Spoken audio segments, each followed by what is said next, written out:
Welcome to another episode of Acoustic Chef. This is your boy D Will. And I'm your girl Gina. This is Capel. And this is Ebony. How y'all doing out there today?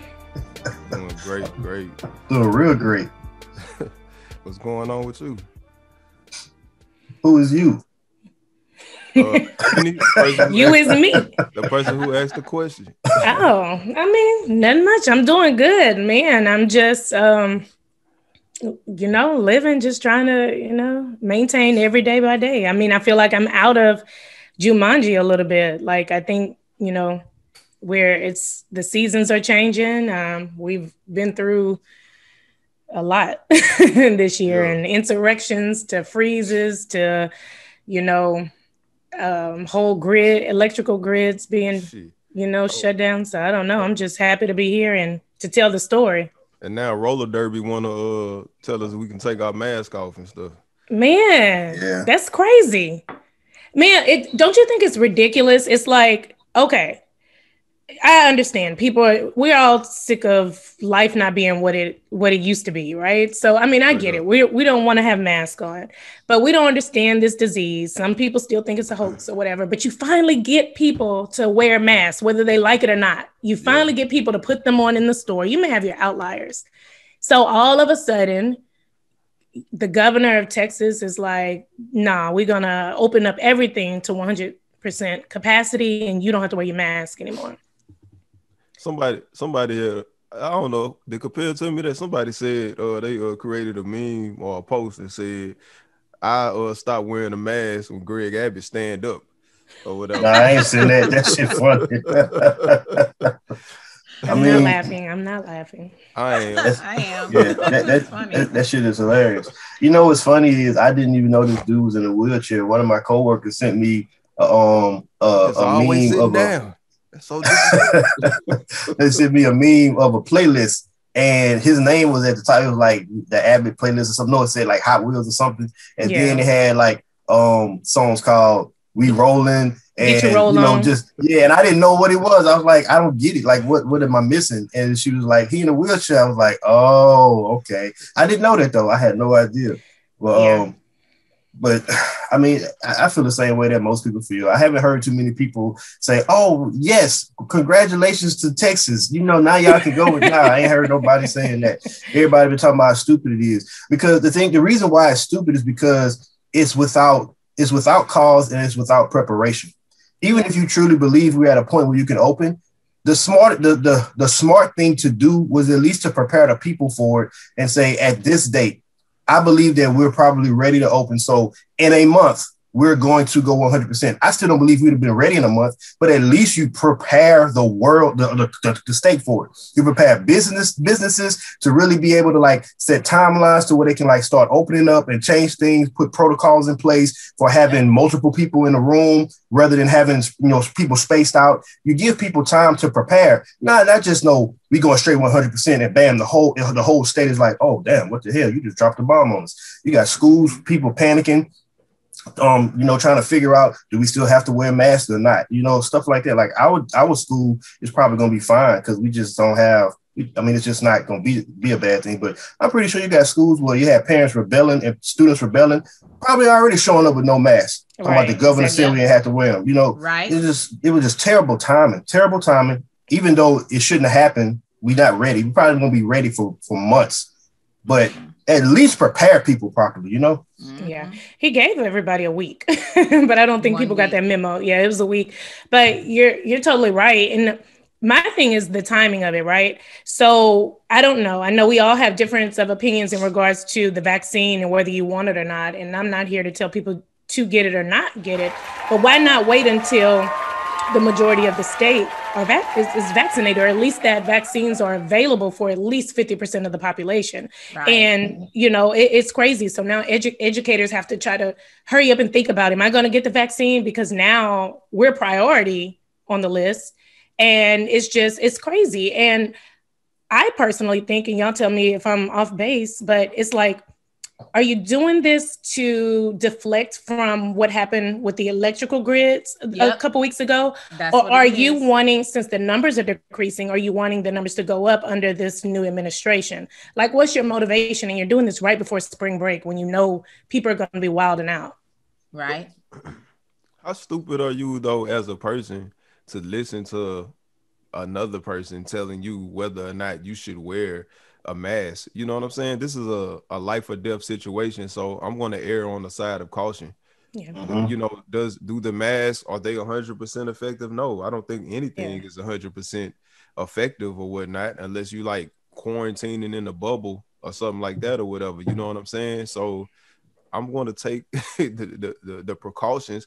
Like, I was arguing or had a discussion with a dude who was saying, well, people still catching it with the mask on and stuff like that. And I'm like, bro, the mask is not 100% effective or whatnot. You can, of course, you can still catch it because we're talking about something that's like a unicellular organism. You know what I'm saying? So it can go through the holes in the mask, of course, or whatever. But what you're trying to do is eliminate some of it. Yeah, you know what I'm saying? Like, if you sneeze or whatnot, it's not necessarily getting on me like soon as you sneeze and stuff like that. But of course, some of it may be able to get out or whatever. But I mean, bro, it's just common sense. Like, we don't even need rocket science to understand that. You know what I'm saying? Like, that's just, you know what you should have told that dude, bro? You should have said, when AIDS went rapid, you ain't stopped having sex. You put on a condom.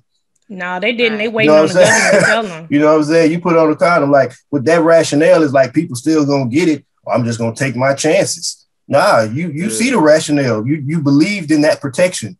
So and you just don't believe in a mass protection.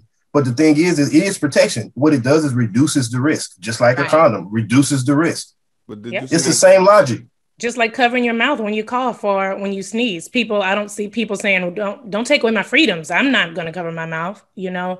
I mean, it is what it is. And you're still spreading germs. How is that taking your freedoms? Just because you got to wear a mask, you know what I'm saying? You can't. Is it taking your freedom that you can't bring a gun or a bomb on the airplane? Is that taking your freedoms? You know what I'm saying? The gun, you know, they think if you say anything about the gun, freedoms. If there's no socks, no shoes, no service, is that taking your freedom? Because you want to walk in the store butt naked? Is that taking your freedom? Like, that's just stupid, man. It is. It's ridiculous. You have the freedom to be protected. Right. And you don't even want that. Like, don't take away my freedom either. Freedom from catching COVID from you and your kinfolk. Just even people in the hospital my husband said there are people in the hospital now who are, even when they get it and they have to be, you know, in the hospital for a specific amount of time and they have to be on a ventilator or whatever, they still, like, up until their dying day, are denying that COVID is real and that they have it and it's something else. And, like, let's just not waste a ventilator on you and take you off and send you right on home. Because if you don't believe it's real at this point and you're on your deathbed, then why are we wasting our time with you? Let's go ahead and just head on to the house. It's this damn gout. Like, sir, gout doesn't affect your respiratory system or whatever. Yeah, right. Like, all you gotta do is acknowledge COVID and say, I have COVID 3 times and you'll live. No, it's not COVID. I just can't do it. That shit crazy. It's not going to happen. But, you know, that it's all because of the man that started it. And I saw that they had some type of, I don't know if it was the Republican, I don't think it was a convention, but there was some type of convention recently, like maybe a week ago, where Trump spoke. So, I mean, everyone's back, you know, energized and engaged. And he's, you know, discussing getting into the midterm elections next year. So, isn't he talking about running for senator somewhere or something like that? I hadn't heard that. I just heard that I saw that last night. Oh, well. That Trump is trying to run for senator? I think so. Something like that. Or this boy don't know nothing about real politics. Like, so this is the thing. Like, if Trump run for like senator or something like that, and this is my perspective. I could be wrong, but my interpretation of politics is like certain levels of politics, people actually know politics. They actually know law. President, you don't really have to know as much.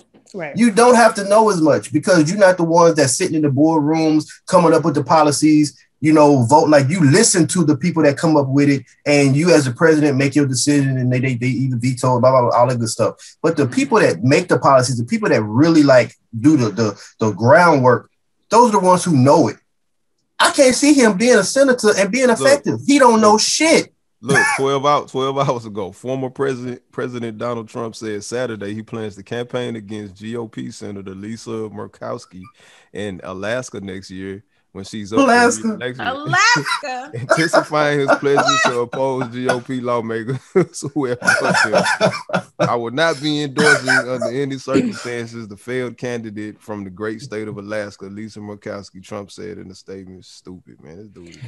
I take back everything I've said about I'm out of Jumanji. Like this is, but I guess, you have to go search for some of this, but this man is crazy, but he's not. The Trumplicans are crazy. But look, he set a tone because look, Lara Trump, whoever that is, who is that?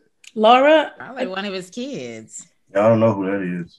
Or his wait, isn't it his niece? Isn't that his niece? That might be his niece, the one that wrote the book. No, she's a daughter-in-law. Oh, okay, daughter-in-law. Okay. So she's trying to get on the North Carolina. So he set a tone. He set a path. Like I think his family gonna be in politics. Oh, they are. Those kids are gonna get in. The only one that I feel like is not. He doesn't even know how to pretend to be sane is Donald Jr. But those girls, they love those girls. I don't know about the youngest one, and the Jared Kushner and all of them. For some reason, they like these yes men and yes. That's crazy, man.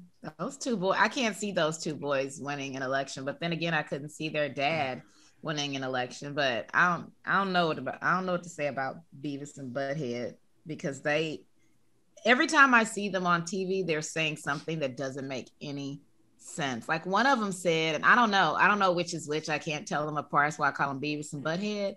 But one of them said, "Oh, Melania is way smarter than Michelle Obama. She's way smarter. Models have to know how to pose right, and they have to know how to get the right angles and the right lighting. She's way smarter than Michelle Obama. She doesn't need to plagiarize anything from Michelle Obama." And I was like, what are you talking about, boy? So basically, she didn't even what? I mean, if you think about it, they have the same mentality of these backwoods, backcountry, idiots or whatever. You know what I'm saying? They don't know anything about the world around them. They just live in their own little bubble, and whatever they see on TV is the gospel and stuff like that or whatever. Those cats remind me of. You know what I'm saying? They consume the world until it's shriveled up and dead, and they don't give a damn about nobody else and stuff like that. That's who they are. That's the type of people that they are. Yeah. Like these dudes was riding around on 4-wheelers having a good time. They was like a 4-wheeler clique for Trump. They was out, I don't know, somewhere in the desert having a good time. Looked like a good time. I would have been having a good time. They say that President Trump represents them, because they're hardworking Americans and they don't want President Biden. This was before the election. They don't want Biden to come through taking away the opportunity to buy toys like this and stuff like that. And I'm like, you stupid idiot. Donald Trump is not hardworking like you. Donald Trump is not a great businessman like you. Donald Trump is a idiot for one.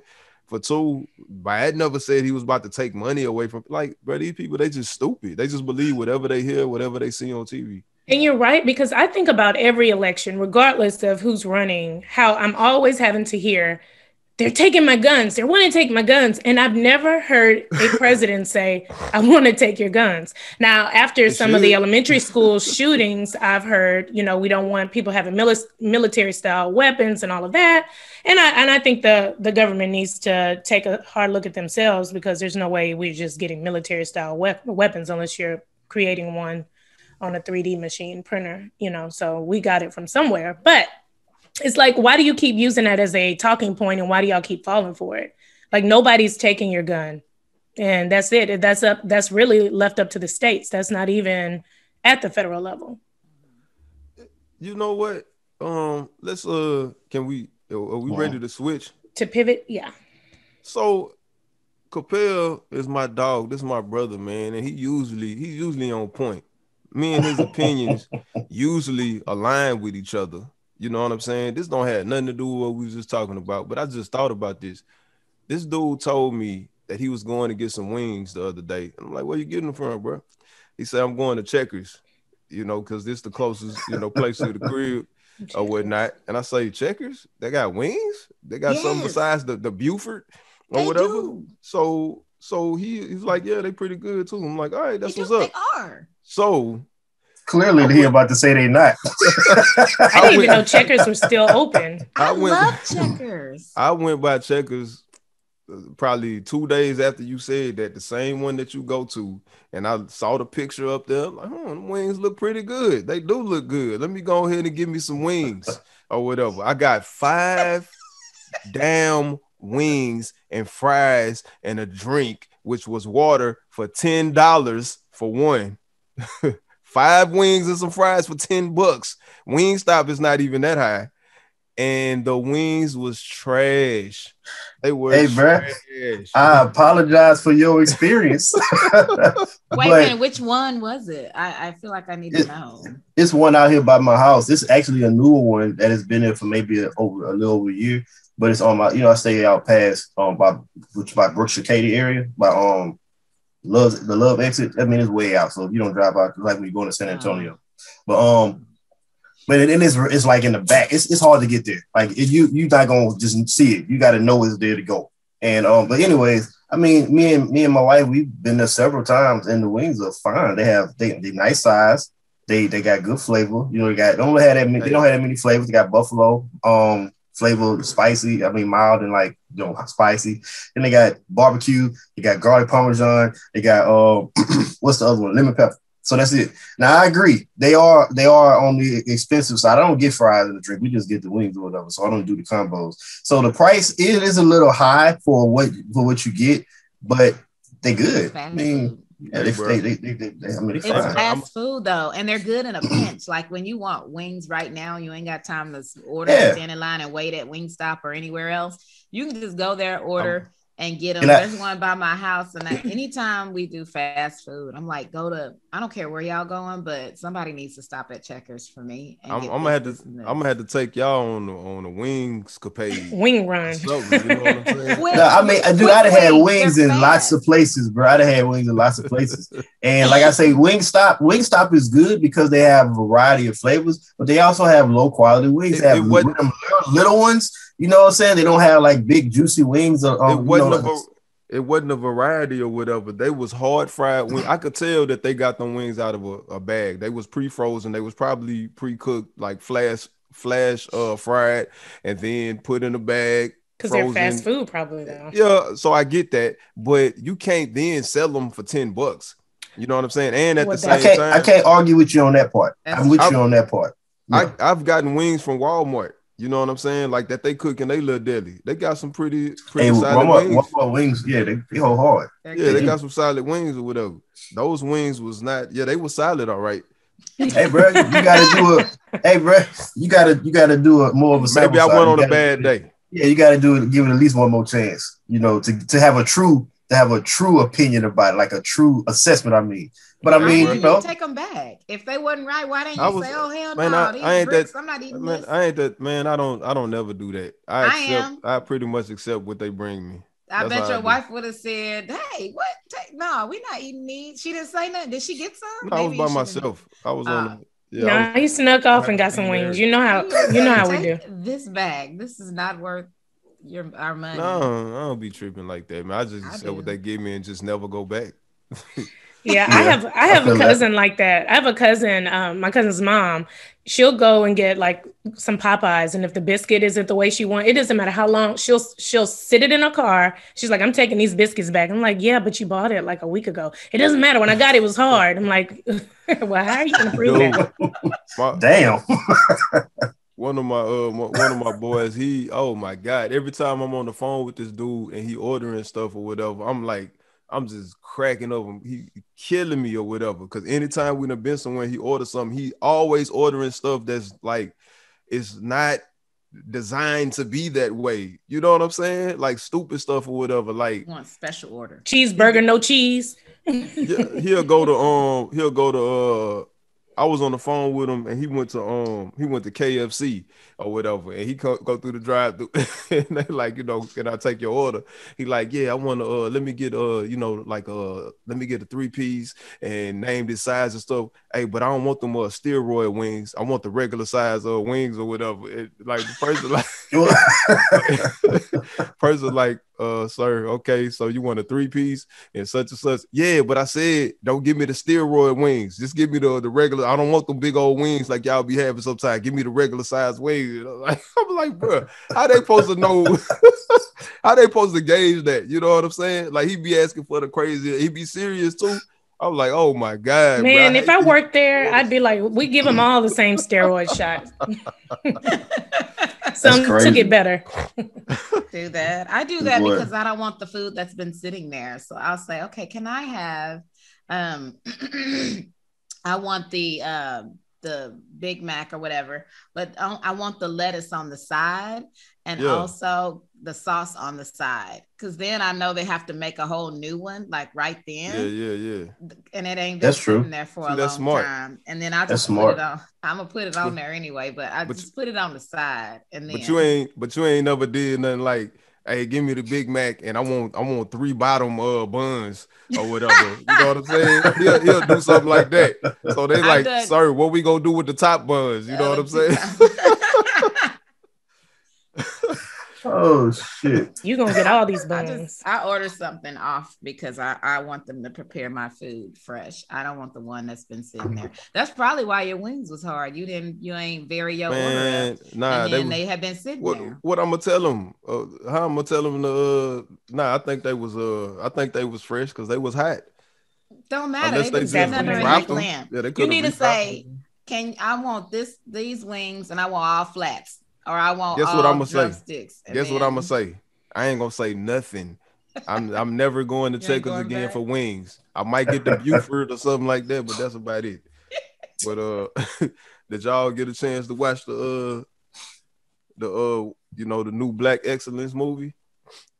Coming to America too. It's been a bunch of them lately though. I can't even really say that. There's been a bunch of them lately, but yeah, Coming to America is what I'm talking about. Why we're calling it Black Excellence. Yeah, I watched it. We had a family night, and we gathered around, ate ice cream, and watched it. I actually enjoyed it. I did too. I enjoyed it, but it wasn't. I heard that people didn't like it because it's whatever, it's foolishness. But so was the first one. So I don't understand what people's expectations were. I don't think it was bad. I think someone on Facebook was like, well, the acting was horrible. I was like, what were you wanting Oscar worthy, like Shakespearean acting? I don't really understand. It was what it was with the kind of people that it was. Yeah. The acting was bad. I think I didn't think so. It was just like it was the same kind of acting that was in the first one. Yeah. The same type of comedy. Shenanigans, the same kind of comedy. What was wrong with the acting though?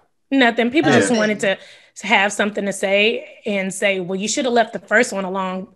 I mean, I just feel like this. You always gonna have those people. Yeah, and I'm not trying to always make things about race, so I think I look like the race baiter on this show, but I don't see white people saying, stop making Fast and Furious movies. Like, they either support it or not. And as soon as we make a sequel about something, it's an issue. Of course, I grew up on the first one, so that's going to be to my heart. Like, if they try to remake Boys in the Hood, I'm probably not even going to like Boys in the Hood 2 just because Ricky died in one, But that doesn't take away from the fact that it's a movie that somebody can recreate if they want.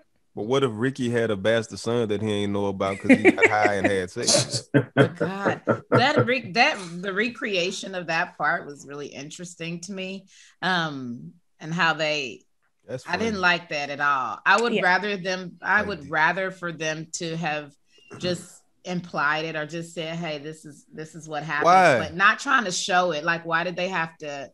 I thought it was hilarious. I like Leslie. She funny to me. Oh gosh, she was very funny in the movie. She was. I didn't like that part. I was like, why did they have to do that? Why didn't they just say, this is the one? And it never. He just like maybe it's implied. He just like took their word for that was his bastard son. Right. There was no DNA test. Dana didn't come in and say, "Let me get your blood," and none of that. It was just this is. this is my bastard son. Yeah, and that's true. I actually thought about in the movie. I actually was thinking that he was going, like, they was gonna get close, and then he was gonna find out that he wasn't his son. That's what I thought was gonna happen. I thought that too. Yeah, that's what I thought. That's the way it should have gone. It should have been like the that. The shaman said that it was what it was, Rafiki? so we gotta listen to the shaman. Yeah, and you know what? That's true. You can't say that. You can't say that because the shaman was so spot on with the drawing and everything, and where to find the kid and all that.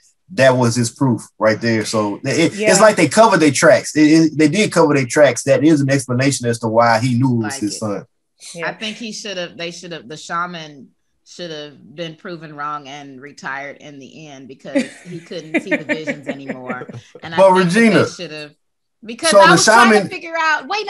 I was trying to figure out. I knew in the end, like instinct told me in the end, the oldest daughter is going to be the one who succeeds him. She's going to be the one who takes over. But how are they going to do this if he has this son and that's the law or whatever? And he's the oldest, so that's just what happens. So how are they going to do this? So I was just like, he's going to probably find out that that's not really his son. Mm-hmm. The shaman's going to have to like retire. They're going to put him, throw him off the mountain or something because he can't see the visions anymore, and then everything will go back to normal. Did you really think through the shaman being murdered like that? I didn't think he's gonna be murdered. Jesus Christ! It can't be.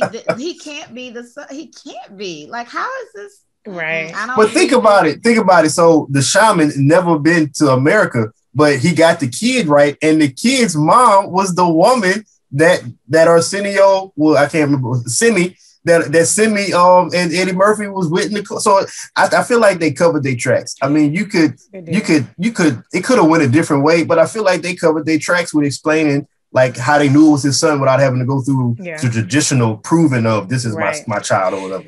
Yeah, you know what I was hoping? I was hoping when they went to look for the son, and I understand they had the drawing, so I wish they didn't have the drawing. I was hoping that they were going to have to like kind of like in the first one where he was looking for his perfect woman and they kind of interviewed the woman in the club.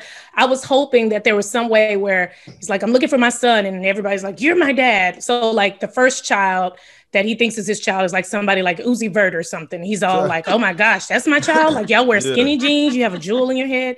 And then the second one, he thinks it's Michael B. Jordan. And he's like so excited. That's my son. That's my loins right there. And then they do a test and find out it's not. And he's disappointed. And then the third one would be the guy that we know.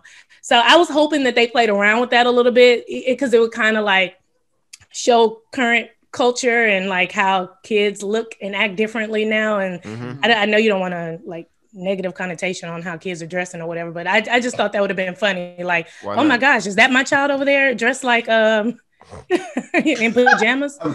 I think that would have been a funny concept, but the only reason why it couldn't have worked is because he was a virgin when he met Lisa. At least he thought he was. So having a bunch of kids come out, it wouldn't have made sense, right? Because he didn't sleep with nobody, Yeah, except but I'm thinking they didn't have to find her yet. Like say, so it's just like, shoot, I'm looking for my child. And people keep lying, saying that, Yeah.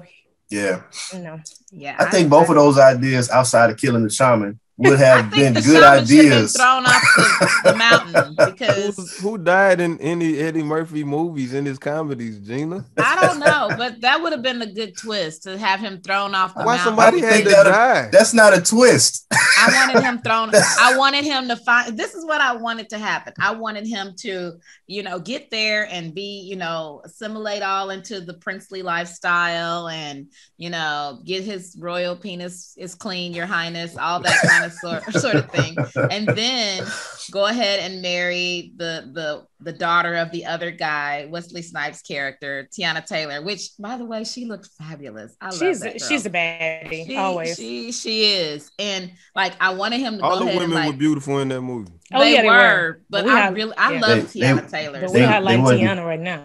They weren't all Tiana Taylor beautiful though. Baddie. Wow. But anyway.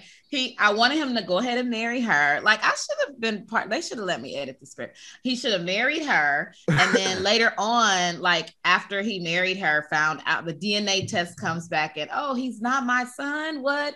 Well, I mean, He's already married to her, so he can take over their kingdom or whatever, like go away, boy. And then his daughter take over, and then they throw the shaman off the mountain. Why are you hating? Why are you hating on the new prince? Why? What did the new prince? Yeah. No, it's just that would have been a good way of making sure the daughter was able to take over. But she did take over the same way Hakeem was able to find love by bending the rules, by breaking tradition, is the same way that the daughter. And I was trying to figure out all night, man, where do I know this girl from? She played in the Old Guard. That was the black chick in the Old Guard. Yeah, the daughter. Was she? Yeah. I didn't even know that. I didn't even connect that. I recognized her too, but I kept thinking, man, she looks a lot like Retina Wesley, the chick from Queen Sugar. Her and Retina Wesley look a lot alike, and I was like, "Oh, I wonder if they're related. Like, where do I know this girl from?" But yes, similar. You are right. Yeah. Old Guard. Okay. The only problem that I had with go ahead, Avery.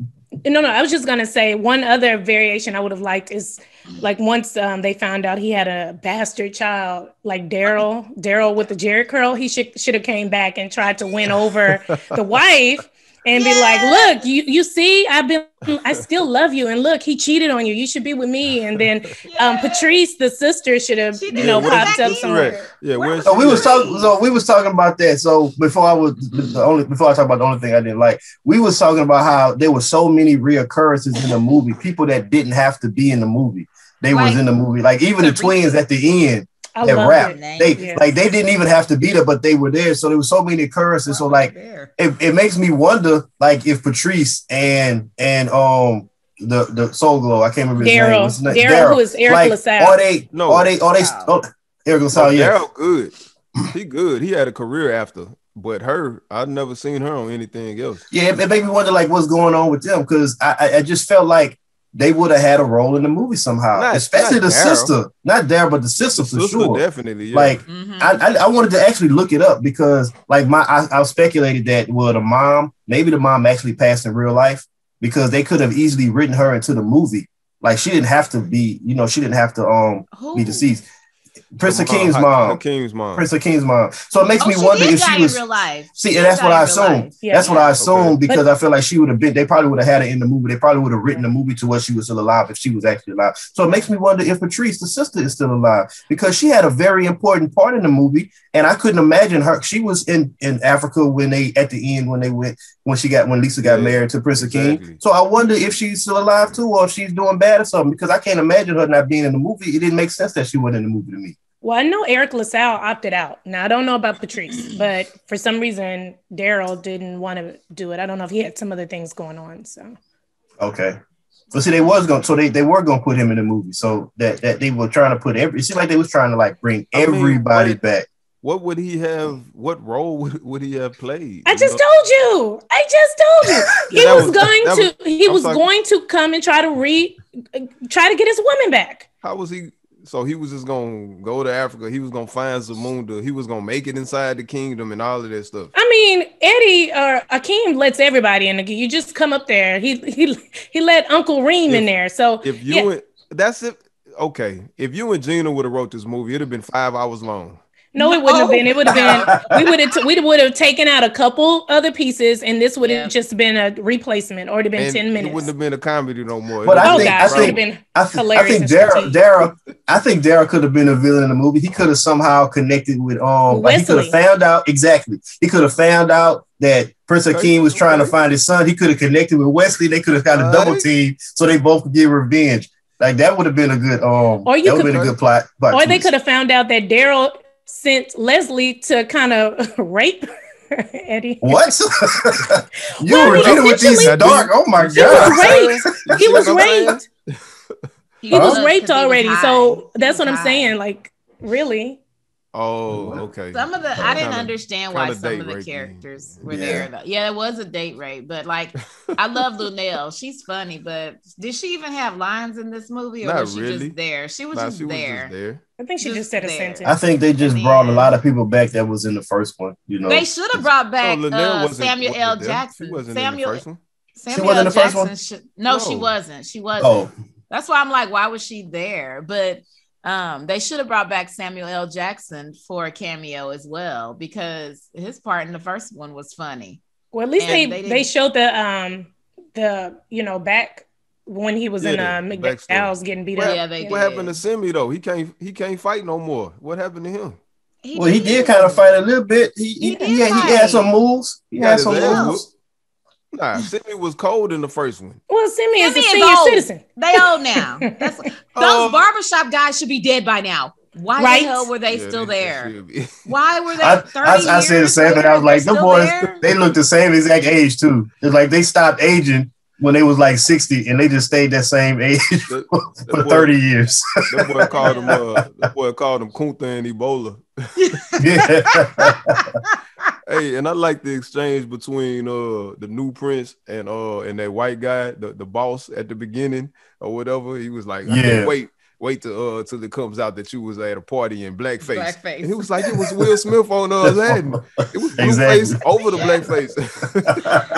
I like how they slipped in where they dropped a few little like Easter eggs, I call them, throughout the film. In that part where you're talking about where he's interviewing with the white guy and he's like, my grandfather and my uncle started Duke and Duke out of nothing. Yeah. And if you'll remember, Duke and Duke was the same firm that Eddie Murphy broke in Trading Places. Because they showed the picture. They showed the picture at the top. And I was like, because in the original Coming to America, like they're put them on. He gave them the money. He like handed them the bag, and then they wake up and he's like, Mortimer, we're back. And I was like, oh, that's like a blast from the past. So I thought that was good. Another part in the movie is when the new prince, what was his name? Leroy Derrick. What was his name? Jack in the movie? Lavelle. Prince Lavelle. Okay. Johnson. Lavelle and the royal barber, they're like walking outside the palace, and they're talking about American movies versus like movies in Africa. And he's like,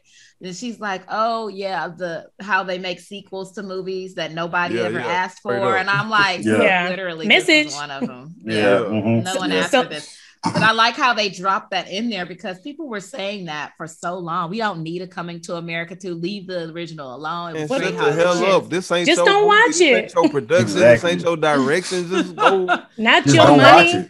I like seeing how they rework a sequel, especially something that's considered like a classic. Like Coming to America was a classic, and it was one of the first films, if not the first film, where like American actors kind of like took on this, let's do an African themed film and bring it over and see. Let's appropriate our people. We're gonna appropriate our African people, our people, heritage, our roots. And then and bring it over here. And so then, now in this one, and we have Wakanda and that that imaginary place, and he's like, Zamunda, Wakanda, like I don't give a damn where. I just want to go to one of them. It was just, I thought it was good. It was good for what sequels are. The first one was some foolishness. It was a bunch of it was hilarious, but it was foolishness. We all know that. And so was this one. I know. So what? Nothing's wrong with it. I liked it. That's my favorite movie of all time. It's not gonna be like, this is a Black classic film and there's so many things in here that we need to take note of. No, it was comedy and it was foolishness. Facts. We enjoyed it. Yeah. And I didn't think it was overly silly. But while y'all were talking, I did look up Samuel L. Jackson, and he was supposed to return in the role that they were going to have him as someone that's still robbing McDowell's even 30 years later. But he had some other working arrangements or agreements. I think it was more of a time thing. I mean, Samuel still doing big things. I mean, I say still, at that point, he was in his infancy in acting, but he is doing big things. He's still with Marvel, like making movies and stuff. And he, like, Samuel is everywhere, man. That dude is doing it. I thought, what's in your wallet? Exactly. I think people had like preconceptions on what they were expecting and things that should have happened and stuff, just like y'all talking all of these different scenarios that should have and could have happened and stuff like that or whatever. I think there's no possible way that this movie could have been what the other movie was. I didn't go into it with any type of expectations thinking that it's going to be anything like the first movie, because the first movie was a classic. It took on a life of its own. They didn't make that movie and sit back and think, man, we got us a classic. That's not how it happened. It happened because it was so organic. That was the first time we ever heard the royal penis is clean, Your Highness. You know what I'm saying? That's the first time the Jerry curl was just blasted and made fun of like that or whatever. All of that stuff was like the first. It's not much that they could have done. Those were simpler times. You know what I'm saying? So the simplicity of the comedy is what made that funny. It ain't even try to be funny or whatever. Like when Daryl threw the shake at Hakeem and told him, get this for me, and it just splattered everywhere. They didn't do that take 15 times. That shit probably happened one time. That shit was just funny. You know what I'm saying? Like a lot of the stuff was just organically funny or whatever. And this is more to me like scripted funny or whatever, but it was still like a great movie, I think.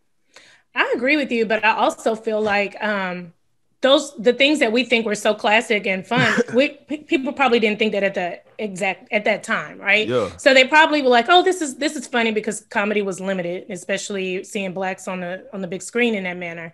But like, if there's some things, and I don't think Gina and I came in here saying, thinking, "Oh, they should have did things totally different." I wasn't just talking about y'all. I'm talking about I understand, but I'm just saying, like, if there are certain things that could have had that same type of nostalgia. So, like the example where we were talking about, like, make Uzi Vert or someone similar like that. You're making fun of, just like the Jerry curl back then. Everybody had a Jerry curl, and they probably didn't think it was funny until they didn't have a Jerry curl anymore, right? Yeah. So, what's current that people are doing that? So in 10 years, our kids will look back and be like, that's a classic. That Coming to America 2 is a classic, and there probably are some things that make it a classic, but we won't see that until to that time. So yeah. Start lifting those lines, those quotes from the movie. But before you go, go ahead. Exactly. Go ahead. I was gonna say that Eddie, I bet on Eddie, man. Like, I haven't seen anything bad from Eddie. You know what I'm saying? Like, go back and watch The Adventures of Pluto Nash, and then tell me what you think. Nah, Eddie and the one where he was a vampire. Which one was that? Vampire Don't blaspheme Vampire in Brooklyn. Like, sex is good. That whole little part right there, that itself made the movie. Time out. Is Eddie, hold up, Gina. Now, Gina. Is Eddie not a film guy? Is Eddie not at the pinnacle of film? He is. Okay, but quit! Don't act like he ain't made some not so good movies. We talking about Will art. Smith. We talking about art. So who's perfect? So show me the person that got. Well, then that means we can't have an opinion about anything. I'm not saying no. That's not the truth. Some people are way worse. Some people, the percentages are way down. That's subjective. It's just the point is everything he's made some bad subjective. Movies. So we are saying he's made some things that aren't. He don't have no C's. That boy is at the top. He at the top of the ladder. Hey, bro. If you judging his works cumulatively, then you're right. But if you judge each individual work, he has some flops, son. He does. Not many. You're right. It's not many. It's not, but he does. And if you looked at all his videos or movies, and you like all of them, that's fine, because of course everything is an opinion. But like, I can know for a fact that Vintage of Pluto Nash, I felt like I wasted parts of my life watching that movie. Eddie may remember the time better. I know people that live by Norbit. I love Remember the Time, but I don't think he made it better. But I loved it. He made it better. Eddie was sitting there with the gold, looking regal. Man, y'all like Bowfinger? I love Eddie Murphy. He is definitely Black Hollywood royalty. Yes. We all know this. So, but he has made some films that were like, what the hell, Eddie? So you just need a check? Because he got like 15 kids, so maybe he just made some of those movies because he needed some money. Ebony is bringing up some movies, so let's do this. Let's go through some movies. She brought up Bowfinger. I'm not gonna lie, Bowfinger, for most people, they thought it was a flop. They didn't like it. I like Bowfinger. I don't even think about Bowfinger. I thought Bowfinger was funny, and because it was Eddie Murphy, like the characters he played and some of the stuff that happened, I just thought it was thought it was funny or whatever. A thousand words was good. Man, I love the Golden Child. I love the Golden Child too. Yeah, Golden Child was good. I like 1,000 Words too. 1,000 Words was in Eddie Murphy's stage when he started doing family friendly movies. He got to that point where he started doing family friendly movies. Yeah. And 1,000 Words was in that stage. Yeah, I love to imagine that because I think that was the first time we saw. I forget her name. What's her name? That's on Blackish. Oh yeah, she was a little girl. Yeah. Nas's niece. Zoe. Is her name Zoe? Well, that's her name on the show. Yeah. I forgot. What about I Spy, the one with broke nose? Yeah. Owen Wilson. I Spy was good. I thought I Spy was good. Okay. Holy Man. I've never seen Holy Man. Holy Man was Holy Man. I saw Holy Man. Yeah. I saw it. I vaguely remember. Yeah. I really loved. What was Dr. Dolittle? I like that. That was a good series. I love the Nutty Professors. I love it. Yeah. Especially with Dave Chappelle, that one.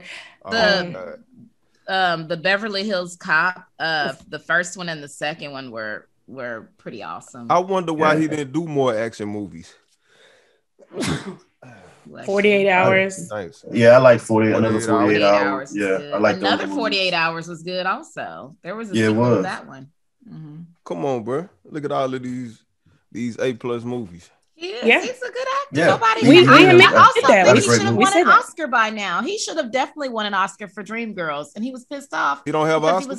No, he should have. He had great acting in Dreamgirls. You're right. Dreamgirls was so his part that he played it so well. And very well. When they interviewed him, and because he was pissed off, like I think when he didn't win, he got up and left the Oscars because he felt like this was his time, and it was. He should have won an Oscar, and he said, people kept telling me that I did such a great job in that film, and it wasn't because I'm really studying this part and this character. He was going through some shit while he was filming. He was like, I was going through a divorce and all this stuff happening with my kids, and all these rumors were coming out. So all that pain you heard when I was singing those songs, that was for real. And so he did a great job. He should have won an Oscar, and he did not have one. I agree. That was one of the best. Oh, Dolomite. Yes, that was Dolomite good. was fire. That was so good. Yes. Man, we need our own shit with the Leroys or something like that or whatever, man. I'm sick of this. The Ebonies. The Ebonies. The Ebonies. The Let's Ebonies. do it. I like that. The Ebonies. Well, and of course, Harlem Nights. Harlem Nights is probably the first time I've ever. I was introduced to him in Harlem Nights because I was sneaking see my mama. Like, what is she laughing at? Harlem Nights was good. And Raw was the first comedy special that I could not watch, and I watched it like not that long ago, and I was like, why couldn't I watch it? But but I remember couldn't saying watch it either. They were like, go to bed.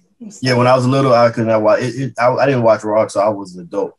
Because we all know why. Because I just waited till my dad and stepmom went to sleep, and we watched it after they went to bed. But that was a good comedy special as well. He, like I say, he's Black Hollywood royalty. The only thing, give him his flowers. The only thing Eddie hasn't done is do a sitcom, or has he? I don't think he's done a sitcom. Huh? Wait a minute. What about that song he did with Michael Jackson?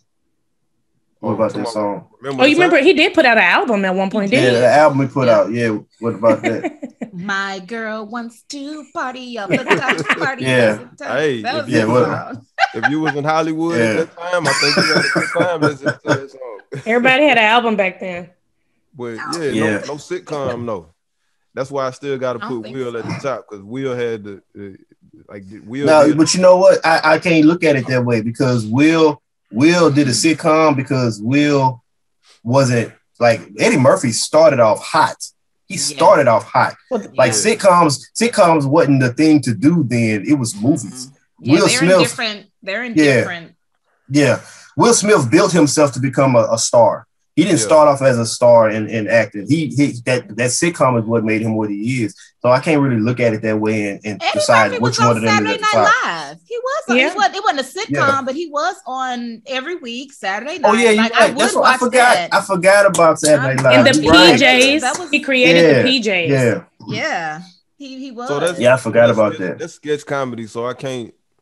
That's not in the same. I mean, it's not, but it wasn't. How many black? I would like to see him on a sitcom though. What about the PJs? Didn't he created it, and wasn't that one of his voices? So I mean, you couldn't see. I mean, of course, it was character. So yeah, I forgot about Saturday Night Live, but now that you mentioned that, because I'm a Saturday Night Live like fan. Like I mean, I hadn't really went and watched all the old ones from season 1 all the way to now. They got like so many seasons, but I seen a lot of clips. Eddie Murphy, while he was on a sketch art show and he wasn't like the producer or anything like that or the star, he was a star on Saturday Night Live. Like if you follow Saturday Night Live, they have seasons where they have, new people come in and they keep a lot of old people. And a lot of those people that people fall in love with, they end up launching their careers into movies. Yep. And the best ones do that. Eddie Murphy was one of those people. Saturday Night Live is what started his career. I forgot about that, Regina, until you said it. That's what started his career because he was a fan. He was a fan favorite, and some of his skits are still some of the most popular ones that they watch today. Like when they do those Saturday Live specials, he always has skits on those Saturday Live specials. One. Oh yeah. Man, he was the Mr. Rogers' Neighborhood. Yeah. What's the one he does? Mr. Rogers' Neighborhood. I mean, it's hilarious, bro. Hey, I wonder who launched the biggest careers though. From Saturday Night Live? Well, between Saturday Night Live and In Living Color, because In Living Color gave us some jewels too. Yeah. So but that was a family dynamic. I would say Saturday Night Live. Jim Carey and Jamie Foxx, J-Lo. That's true, J-Lo. Yeah, but when you say biggest careers, you mean like most successful, or you mean quality, like numbers wise? Quality. Okay. That's a good. I have to think back because so many people came from Saturday Night Live. I would have to think and try to put up because a lot of those people they made those little silly comedy movies and they didn't really do a whole lot when it came to acting. Eddie Murphy is an anomaly from Saturday Night Live, but you got to see like Bill Adam Sandler. He was one that came to Saturday Night Live who's killing it. That guy that's on that show Brooklyn Nine-Nine. I can't remember his name. What's that guy's name? From Saturday Night Live. He came from Saturday Night Live, but he's on the show Brooklyn Nine-Nine with Ted Cruz. I mean, not Ted Cruz. Terry Crews. Yeah. Same person. But he's doing. Anyways, that guy's doing really well. What happened to Terry Crews? He ain't popping no more. He ain't. Not right now. He's coming back. Michael Myers. Cruz? Yeah, Michael Myers from Saturday Night Live. He killed it. So you really have to, you got to really think back because Saturday Night Live got so many people. But in Living Color, I know. For 30 years. I know. It's been on since the 70s. Yeah, it's been on since the 70s. When I was, it's been on for a long time. So, and I watched it when Eddie Murphy, like when he ended his run on Saturday Night Live, I stopped watching it consistently. And that was when I was a kid. I was like, oh, he's not on anymore. Okay, never mind. Let me find something else, Mad TV or whatever. Because Mad TV was a sketch show that some. Yeah, it was. Yeah, I forgot about Mad TV. Yeah. So. But to go back to Coming to America, the only thing that I thought was like, it wasn't ridiculous as far as the movie goes. I just thought it was like, man, that shit looked terrible. It was Wesley Snipes' braids. That was hilarious. Oh my goodness. Them braids looked. Every time they showed him on the screen, I was like staring at his hair. I was trying to see like, how did y'all do that? What did y'all put in this boy's head? Because he got a perm and then I don't know what the hell was going on with the braids. I don't know. I think you got to rewatch it. I know they're not his hair. I know that it's not his real hair. I know it was like as if it's kind of like as if his hair, like he had a fro, and then they just cut layers into it or something like that or whatever. It's like a helmet. Like I wouldn't be surprised if he could like lift that shit off and then put it back on. Like a wig? It might have been a lace front wig. Yeah. They probably had the barber from the Tyler Perry Studios or something. I thought his daughter was gonna be like butt ugly or something like that or whatever. You know what I'm saying? I did too. I knew she I thought it was gonna be like on original Coming to America when they announced the bride, announced the fiance or whatever, and the lady came running up to the front and he was looking like, oh yeah. Yeah, I thought it was gonna be like that, but I thought it was gonna actually be a woman that he wasn't attracted to, Lavelle wasn't attracted to. I thought it was hilarious that he never released her from her hop on one foot. Vanessa Bell Calloway, yeah. So she was doing that for the rest of her life. That's cold blood. That definitely. You saw how that brought her back. You saw how that bark was a little aggressive. I was telling him that Wesley and his father was teaching their daughters to be queenly or princessly when they should have just been teaching them to be themselves or whatnot. You know what I'm saying? Yeah. Did y'all know the middle daughter is Eddie Murphy's daughter in real life? Yeah. So I didn't know that. I had to search for that. When you Google the cast, she is not a part of the cast. Oh, maybe they added her later, but yeah. But that's his daughter, one of his daughters. And I like how they had like the appearances like in Vogue. I like they had in Vogue in there. I mean, that was Pepper. I gotta go back and rewind because I was trying to figure out when the In Vogue was on. I didn't want to stop the movie. I was like, okay, which do they have all 4 original members? Mm-hmm. Is it the new person? Okay, it was 3. Okay, so they didn't have Dawn, or they didn't have. I think Dawn is the one who left and started Lucy Pearl. Yeah, is I think the one. Then that's the one who wasn't there. Like when she exited the group, she never came back. Not even for like cameo or you know performances. She never returned. I was just wondering because I know sometimes they have a younger person every blue moon. They'll have another person there. So I was just like wondering. Are they still performing? When they need to, I guess. At like casinos and stuff? Maybe. But shout out to Terry Ellis. Terry is from Houston. Hey, ain't nothing wrong with it. Oh, go ahead, Terry Ellis. Go ahead. Yeah, Terry from In Vogue is from Houston, Texas. She actually went to high school with my mom. She went to Worthing High School. So shout out to the Ellis family. And I think she's related to Rodney Ellis, one of our, I don't know if he's a senator or what he is here. Yeah. So. Ain't nothing wrong with performing in casinos, D. That's just that's what happens.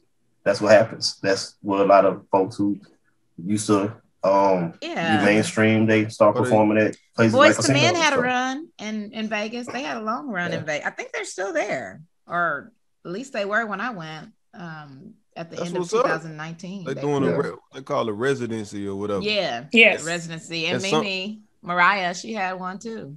Oh, speaking of Mariah and Tony Braxton, I know we gotta go. But did y'all hear about Mariah wrote a memoir and she blasting her siblings? She's estranged. Her estranged siblings or whatever. I don't care about Mariah Carey. I do because she is also royalty. And here's the thing about that: anytime you have somebody who has reached the success of Mariah Carey, anytime they talk about their past or they mention people from their past who affected them in any sort of way, if it's unfavorable or if it's negative or if this is what happened to me, but I'm working through it now and their name is mentioned, then all of a sudden it's don't put my name in that and don't say anything about me. And there's a lawsuit. And I think she said some stuff about her brother and now he's pissed off. But like, so what? I could say something about my ignorant brother too. I guess I look at it like this. I feel like when you have a platform and you have private matters and you take your platform and you express your private matters that involve other people that don't have the same platform, how is that fair to the other people who don't have the same platform to express themselves? Like you are Mariah Carey. Yes, you went through some things. If you want to share that I went through some things, that I'm going through this, that's fine. But when you bring other people's name, like if I have my own perspective on a situation and my family member goes out and blasts and tells their side of the story, I'm going to be pissed because I don't have a platform, because everybody's going to be looking at me like I'm the bad guy because they respect her and they love her. That's your turn to talk. If you get that turn, like how do we know they're getting? If he gets it, that's fine. I'm just saying I understand the anger that's associated with that because all those things can be handled behind closed doors. They started behind closed doors. They can be handled behind closed doors. Like I'm not saying that you should or should not do it. What I'm saying is I understand both sides of the coin. Like I understand the other side why people are getting mad because like you like I mean if I went out and I said these things about you publicly, I would be getting blasted because I'm saying them about you. You say them about me, I'm still getting blasted because it's you that's saying it because you have this respect that people from society. So like I understand the anger. I do. This is his platform now, though. He can go out and say, because people now, you said, they're looking at him and it's his turn to say, oh, well, this is how it really happened. Like people are going to start inviting him on TV shows and that kind of thing. Remember how Shaquille O'Neal's dad wasn't around and then all of a sudden Shaquille's famous and he's rapping and he's doing all this and his dad like ended up on Ricky Lake. Shaquille had said this about his dad a long time ago, that he wasn't around, wasn't a part of his life, and then here comes his dad now who has a platform because Shaquille said something about him. So now that Mariah is saying these things about her brother or whomever, now they do have a platform to say this is my side of the story and this is how it happened. So, but that don't erase what you're going through before you get to that platform. Is like you're going to have a period of time before you're able to express yourself, or even when you express yourself, like, yeah, we had our differences or whatever, but I mean, you didn't have to put me on blast in front of everybody.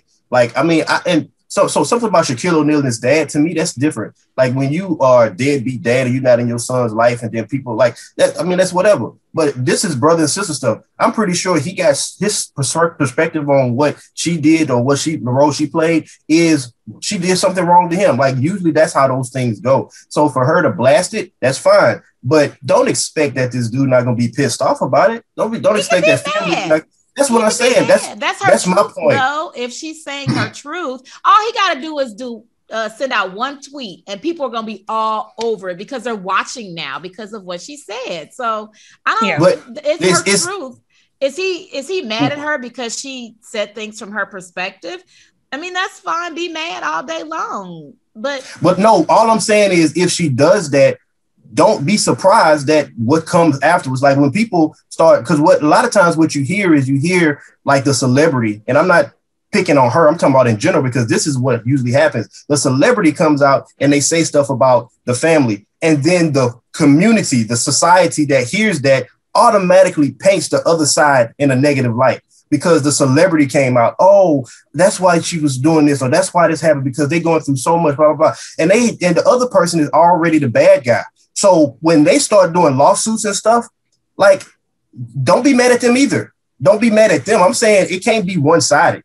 I agree that it both-sided. I agree that it can't be one-sided, but we also don't know what was the precursor. Like, is Mariah like, okay, I'm going to tell it all because you running your mouth all around here to our family and our friends and our people. Or you trying to extort money from me. Right. Or you trying to get money from me. So we've seen this with, we see it now also with Vanessa Bryant's mom. She's out here doing the fool, or at least that's the perception we're seeing as the public. You have, even I remember when Kamala made a comment about smoking weed. Her dad, who is a professor, comes out and kind of like says some stuff about her, which he probably should have just, you got Matthew Knowles, which just said some things recently that he probably needs to shut his mouth. So, and then you have the Trump, not Laura Trump, but the Trump niece, you know? Yeah. So you're right. So nobody, even though I know she's still from the Trump family, nobody was checking for her. But because you're associated with this family, you now have a platform to come out and say what you want to say. So I agree. Maybe Mariah's siblings didn't even want the platform. Maybe they're like, I don't even want to do this. I don't want to have to send out a tweet. I really don't want this attention. But now it comes with the territory. Once you go file those papers, you're trying to, you're suing. So I think the sister is suing for like $1.2 million or something dollars. So I mean, you get your money.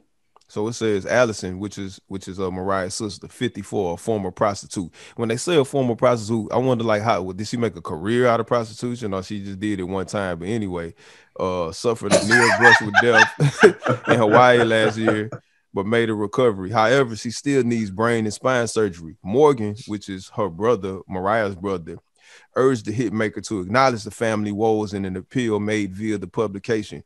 Your sister is dying and she's struggling. Where are you? You think you're so fabulous, but you're a witch. Why did you have to say it like that? I can see him saying it like that too. I think Damon did a good job with the voice, even though he's never heard it speak before. So her sister was a former Jamaican accent. Then you never heard this man. What are you doing? Nah, that'll be fake. So her sister got what you did. That's fake. You don't know that. I was just adding characters so we can understand that there's different characters in play here. You know what I'm saying? Okay. All right. So Mariah Carey's sister, which kind of looks like her, she's very skinny. I guess she has HIV or whatever. Lord. She's still smoking cigarettes and stuff like that. She has some type of spine and brain issues, but Mariah's like, man, I ain't got nothing to do with that. I'm a diva and I love my life and I still rock with Nick and the twins and stuff. Screw all y'all or whatever. So she ain't helping nobody. She don't care. I don't get that. How she worth $500 million I don't get it either. I mean, I don't get it either, but at the same time, I mean, that's her money. So you don't know who, but she may have helped people. It's like how long do I help you? How many millions of dollars did I give you? Like if I'm gonna give everybody money and encourage and hope that you make millions out of the millions, right? So am I supposed to continue to? Nah, no. To me, I'm gonna put you on. I'm gonna put you in a position. I don't know if you're gonna be a millionaire, but I'll give you the opportunity to. And she may have. I mean, you're right. Maybe but I look at Mariah. I don't know. I think you gotta assume. That there's depth in that relationship, like bad depth in that relationship outside of money. Because like if I put I use my family for instance. If I put my sister on, if I was a millionaire, I had money like that, and I gave her many millions and she blew it, and then I found out that she was dying of a disease, I'm paying everything. It's because I love my sister and we have a good relationship. She just didn't do right by herself with the money. So I feel like if Mariah, who is worth all of that money, is not taking care of a family member like a sister who's pretty much on her deathbed or what she's going through, there's something deeper. It's not about money. It's about a relationship. It's something fractured in that relationship. But people change too. They haven't even met the twins. They haven't even met the kids and stuff like that. That's what I'm saying. The kids ain't over 15 years old. I mean, but do your siblings know your daughter? They knew her the same day she came out. Not all my siblings. I have one sibling. I didn't even know I had a nephew until I saw it on Facebook. So no, I think and I don't want to talk down on my close siblings, but I could see if I was in the position, I could see one of my siblings doing some things in a way to where I'm like, okay, I got to cut you off now. You know, it's just like, I love you. I don't want you under the bridge. I don't want you dead. But it's just like, because there are some things that people will go to no ends to extort you. You know, and you're right, Capel, it is a relationship thing. And I can see those things not being rich right now. So I can only assume what it would be if I was rich. I mean, if you was a Mariah Carey and not Mariah Carey, just if you just had that much money, and everybody pretty much in your family is looking at you for money when something big happens. They're looking at you for money just because they feel like, hey, we family. So if something big happens, I can see how relationships can get fractured, you know, when you are somebody who has that much fame and glory and money. And I mean, you're right. You have to like draw a line somewhere. It's just this, when you're looking on the outside and you hear about it, it makes it look sad that, dang, this person is going through this and they're not getting the help that they need from a person like Mariah Carey. It may on the surface, it looks like, damn, I mean, even if y'all was going through something, she about to die, you're going to let that happen because you don't want to help her with these bills or whatever that can save her life. It just looks bad. I'm not saying that she's bad for doing it. It just looks bad because of the situation. Like if she was losing her house and something like that, I'd be like, whatever, you know, you made those decisions. You didn't do what you're supposed to do. When you're talking about a person's life, it makes it look bad. That's all. So before we go, did Eminem, was Eminem with Mariah, or is Eminem like, you know, kind of fabricating? I think he fabricated. Okay. Knows. Huh? I don't have anything to say either way. I don't know. Anything could happen. You know, celebrities. Eminem know the power of having a platform to get yourself in the news and to make yourself hot again. So he did the same thing she did. I don't know. I don't know what to say about that because he's been saying stuff about Mariah for a long time. So man, Mariah got some demons and skeletons that we don't know about. She does. That's I believe that. Saying. I ain't gonna lie. I don't know if Eminem is not telling. I think he might be. I think there's a good chance he might be telling the truth. I don't know for sure.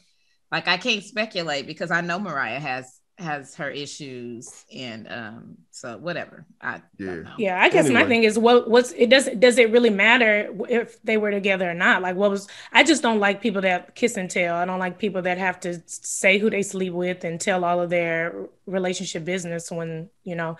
So I mean, to me it's just yeah. So I'm just like, so why? So that's my thing. It's not whether did it happen. Like I think it's fuckboy shit to even like keep talking about it. Bam. I agree. Tupac did the same with Faith Evans. So he did. That was a fuckboy move. No. We can love Pac. That was fuckboy. Time out. No, that was not the same thing. That was It's war. not the same thing, but it was still fuckboy. No, I can't call it. I can't say that because that was war. That was a chess move. In a fuckboy chess move, yes. It was totally the same thing. No, it's not totally the same thing. You know, Faith could have killed herself over that. Doesn't have a problem with double standards because that was the same thing. Well, then you know what? It was a chess move when they said he raped that other girl. Some things are just right and wrong. You know, everything can be considered a chess move, but like there's certain things. A chess move. Okay, well, you're just doing they played chess with Pac's life. You know, with his livelihood. But we ain't talking about they. We're talking about Pac and Biggie. I'm bringing all players. I'm bringing the queen, the pawn. I'm bringing every player on the board in. That's not. So I would say this: the act of it. You're right, Ebony. The act of it is the same. Are you talking about like him blasting Faith Evans? You know, blasting, saying that the act of it is the same. But I get what Damon is saying. Like Tupac thought these dudes tried to murder him. So for him, it was all bets off. So I get why Damon is saying that, but. The act of blasting somebody like Faith ain't had nothing to do with that. So I get what you're saying. I feel like you could hit him where it hurt, but you didn't. Like it's certain things that strategically I think you could do better. Are you a murderer? But were they really? No, time out. Are either of you murderers? Nobody is a murderer until they murder. So no. Let me say this: Am I a serial killer? Do I want to go kill people? No. But will I go murder somebody that want to hurt my child? Probably so. Absolutely. So yeah, I'm a murderer. You might be a murderer. So everything is circumstantial. Yeah, everything, everywhere. All right, then. So we can't just say that. But every circumstance has a different. Every circumstance has a consequence. The action was the same, but the circumstance. Thank y'all for tuning in to another episode of Fuckboy shit. Sorry, Pac, but it was fuckboy move. Chess. It was. Chess. We're gonna have to come back to this another day. This is why my questions be biased. Yeah, because you're biased. We gonna have to come to this another day because context matters, and I think we need to bring context into both situations on this. But yeah, so right, y'all have a good day, man. I apologize for Ebony and Reed. What? Don't accept his apology. There's not a damn thing to apologize for. But you guys do have a good day. Continue to like, share, subscribe, and all of that. We will see you next Hey, don't forget to hit the like button on YouTube and subscribe and notifications all of that. and all of that. Y'all have a good day. Love y'all. Later. Peace out.